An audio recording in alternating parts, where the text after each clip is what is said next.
Yo les postes, l'Argentina remporte sa 15e Copa América sur un but de notre Parisien Ángel Di María sur un caviar de De Paul. Les postos, l'Argentine gagne enfin cette Copa América avec Lionel Messi. Lionel Messi, premier titre majeur avec l'Argentine, même s'il avait gagné les JO en 2008, qui n'est pas considéré comme un trophée majeur, alors que Léo Messi, frérot, il n'a pas fait un gros match, mais voilà, même à la fin, il a failli manger la feuille de match avec cet incroyable raté sur un contre argentin.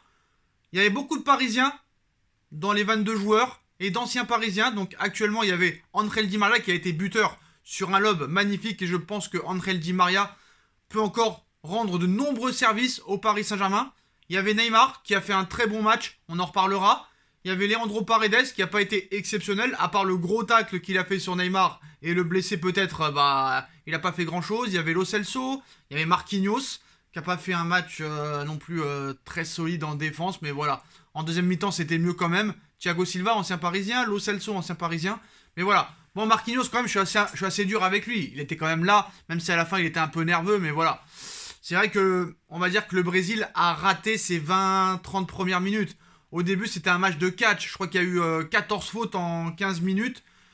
Le gardien argentin est tout bonnement impressionnant. La défense argentine était très solide. C'était des monstres derrière. Même Otamendi, il a fait un très bon match.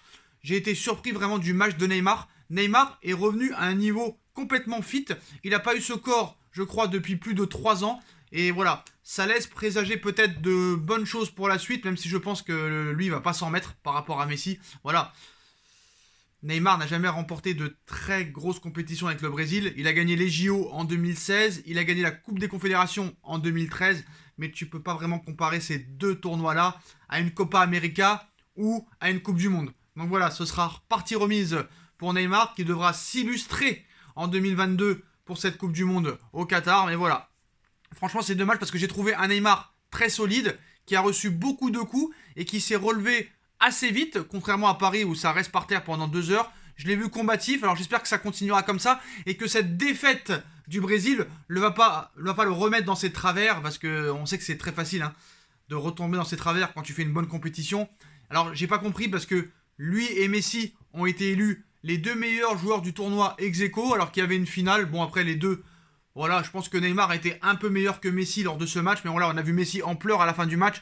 On a vu que Messi quand même avait une certaine pression quand tu vois le raté qu'il fait à la fin du match. Tu te dis, le gars, franchement, voilà, il voulait absolument gagner. Et voilà, il a pas raté sa finale. Il a fait quand même de bonnes choses, Léo Messi, surtout en première mi-temps. Mais voilà, l'Argentine remporte sa 15e Copa América.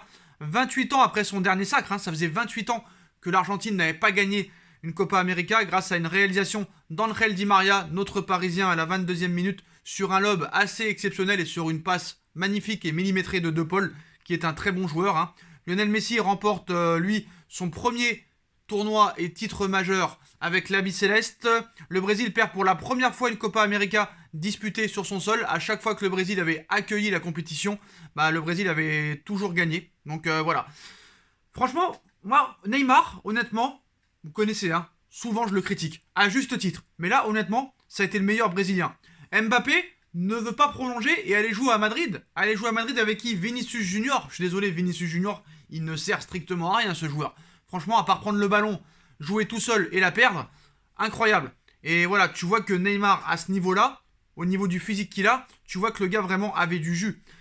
Moi, je reste quand même fixé aussi sur le but magnifique d'Ángel Di María, parce que ce petit contrôle du genou et ce lob instantané, c'est à montrer dans les écoles de football. Voilà. Voilà, j'ai été un petit peu sous le charme de Neymar, je vais pas vous mentir, surtout en deuxième mi-temps. Il n'a pas perdu beaucoup de ballons, il a réussi toutes ses passes. Malheureusement, j'ai trouvé que le Ney jouait un petit peu trop bas. Je trouve qu'il était vraiment des fois presque milieu défensif. Et voilà, malheureusement, le Brésil a essayé de pousser en deuxième mi-temps. Malheureusement, ça l'a pas fait. C'est dommage, j'aurais préféré que le Brésil gagne, honnêtement. Parce que c'est vrai qu'il y a des Brésiliens. Alors en Argentine, il y a les Di Maria, tout ça et tout. Mais je sais pas, le Brésil, j'aurais voulu qu'il gagne. Je sais pas pourquoi. Parce que voir Ney à ce niveau-là, ça me fait plaisir. Parce que Di Maria, le voir à ce niveau-là, on en a l'habitude. Honnêtement, Di Maria, on n'a jamais eu grand chose vraiment à lui reprocher au Paris Saint-Germain. Dans le comportement, il a toujours été exceptionnel. Bon, c'est vrai que des fois, il se disperse aussi, mais toujours il se bat. Toujours il se bat, il court, il va vers l'avant, il essaye de donner tout pour l'Argentine et aussi pour le Paris Saint-Germain. Mais on voit que Neymar, voilà, depuis 2 ans, ça traîne des pieds, ça traîne des pieds. Et Neymar a fait un très bon tournoi, comme Lucas Paqueta. Et Neymar, lors de ce match, franchement, contre l'Argentine, il a été pas mal. Surtout en deuxième mi-temps, il a été très très bon.